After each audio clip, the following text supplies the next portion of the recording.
Hi everyone, hope you are doing well from wherever you are watching this channel, depending on your time zone. Now, after the Nyayo Stadium prayer event and the other one in Nakuru, people are getting so much angry with William Samoei Ruto. No one, including those who voted for William Ruto, want to associate themselves with Ruto. And one man, Andrew Kibe, I know most of you know him. He is an online content creator. Andrew Kibe is among people who are supporting William Ruto because I normally listen to him. For him, he was supporting the Kenya Kwanza side. But then, after Ruto and Gachagua taking over office, they have proved Kenyans that their only focus they have as of now is all about praying. They have literally turned their office into prayer room, and they are turning the country into a praying nation. Something that has angered Andrew Kibe and many of William Ruto and Rigathi Gachagua supporters. They are totally angry. They are getting mad with these people. But then, Andrew Kibe has a message for William Ruto and Rigathi Gachagua.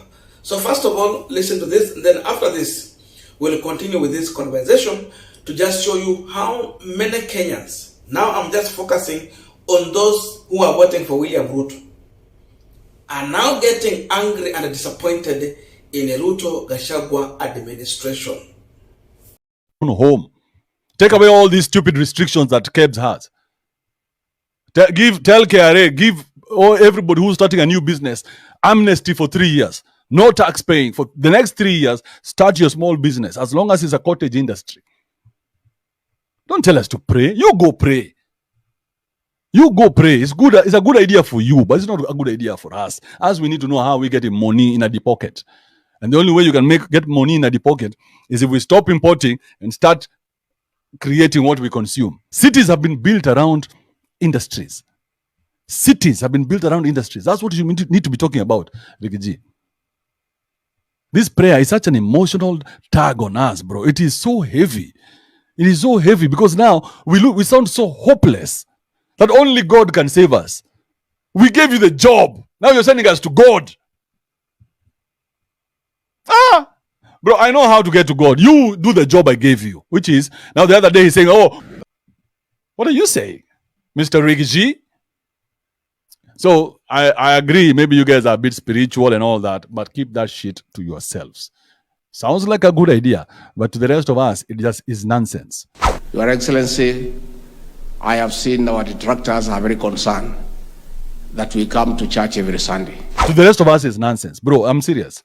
Because us guys are looking at you as hopeless guys. You have no ideas. You don't know how to get us out of these problems. So we elected the wrong people.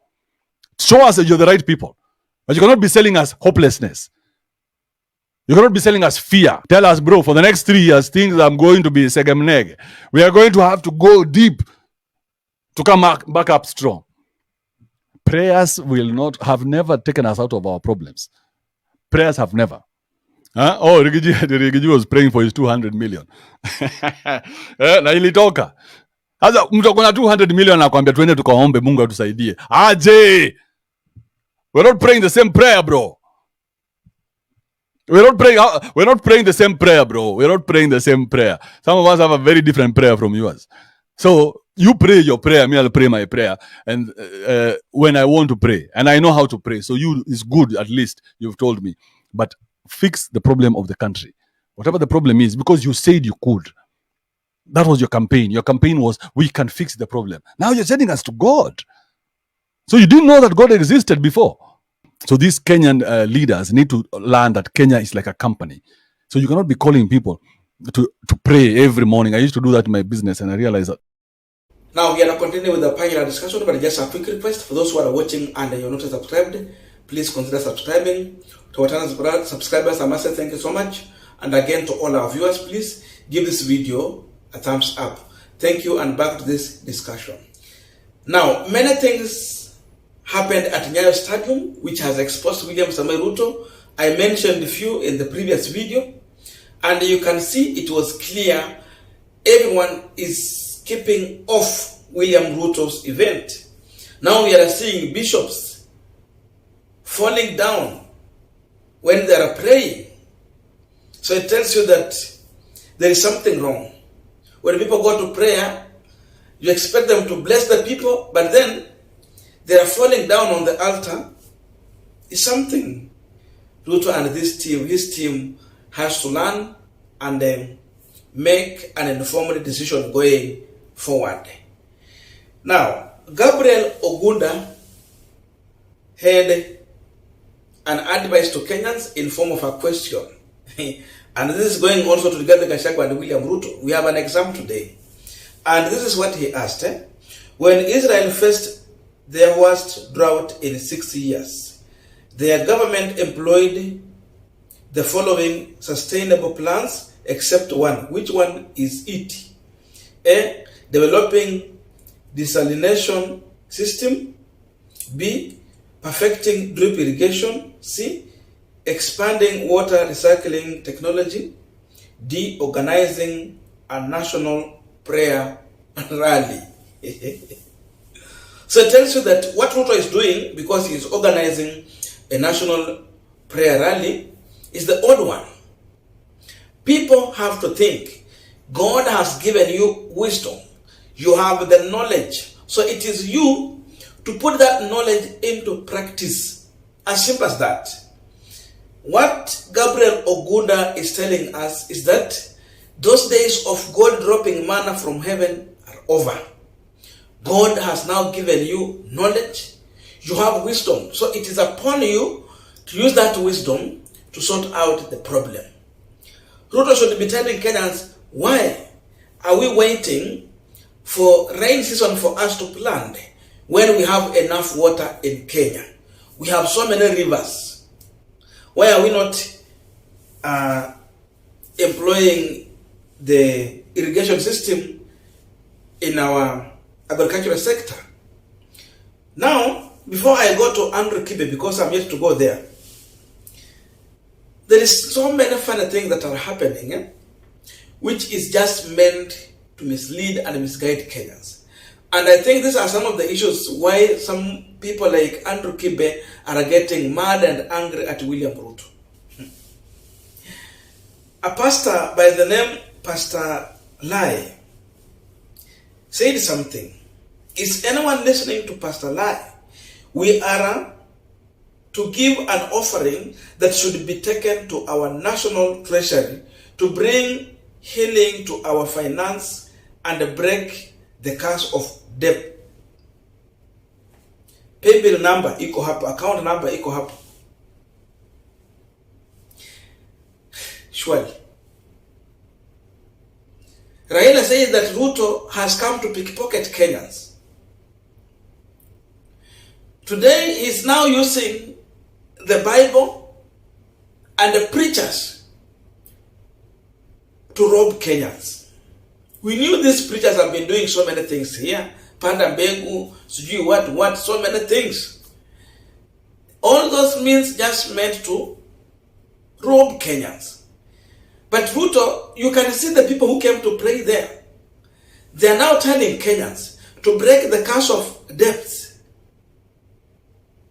Watoe sadaka, iende kwa national treasury. This is why Andrew Kibe is asking serious questions. When Kenyans were elected, for those who voted for William Ruto, including even hata kama Kibe hakupiga kura, he was campaigning for him online.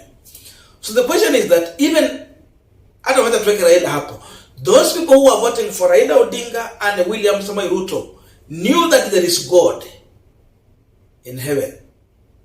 So when they were electing Raila and Ruto, they were not electing them to go and pray for them. People know how to pray. They have their own way of praying. They simply elected these people in the office because they promised through selling the agenda that they have a solution to the problem. Their solution was not prayer. I'm yet to see anywhere William Ruto told the Kenyans that if he's elected president, he will be organizing rallies for prayer to sort out problems that Kenyans are facing. Nowhere. That's why Andrew Kibe and many other Kenyans are now tired with Ruto and Gachagua. People have pastors, they have bishops, they have archbishops, they have prayer warriors who can pray for them. who can pray for the nation. And again, you can pray for yourself. And I know most of you knows how to do it. And you have been doing it. So, we did not want Ruto to pray for us. Wale walipigia Ruto hawakumpigia kura enda waombe. But Ruto is proving that he is here to offer prayers. People elected these individuals, even if they got minority votes. Raila got the popular according to Azimio. Lakini alipata kura kidogo. Hata kwa hizo kidogo alikuwa anapigiwa aende kufanya kazi, lakini sio maombi. So they have failed the country simply because they are only interested in their personal gain. Andrew Kibe is challenging them that to grow a nation, we have to support manufacturing, support our own interest, support our own industries here. The young people who want to go into business, manufacturing, cottage, why are you not giving them a leave of 3 years so that KRA will not tax them? They can grow their business. Then from there, when the business is stable, then they can pay taxes. Instead, they want to import everything. To an extent now, shilling is losing value against the dollar. Even the dollar reservation in this country, it is dry. It is dry now. That's why every day you wake up, shilling is losing value. Every day you wake up, shilling is losing value. But the problem is that watu waongeze mishahara kwa wale wenye wameandikwa kazi. Private and public. Yes, serikali. Hakuna mwenye anaongezwa mshahara, but the shilling is losing value. So it is very clear. Prayer without action is dead. These individuals are bringing a prayer, but there's not any single action in their prayers, including the project that Ruto and Gachagua are launching as of now. Ni kazi ya Uhuru Kenyatta. Yao bado. They are yet to do anything in this country. The only thing they have done is appointment and prayer without accountability. So, kila kitu ni kama, yani, siku ya nyani kuanguka, miti huteleza. Na kweli miti imeteleza kila mahali. Ruto inafaa ajue that he is in a corner. So it is upon him to get out of this corner. It sounds so crazy that rich people, the billionaires and the millionaires of this country, call Kenyan to a prayer rally when they, yani wewe hujakula kitu kwako, hata hujui utakula nini. Lakini tajiri anakuita muende muombe na yeye. Unaenda kuomba nini? Then ukitoka hapo, huna hata maji ya kukunywa. Lakini hao, they are going to dine in big hotels because they have money. So, it is the right time to get out and tell them no. So you got the message from Andrew Kibe, a man who campaigned for William Ruto and Rigathi Gachagua. He's there to say no to drama.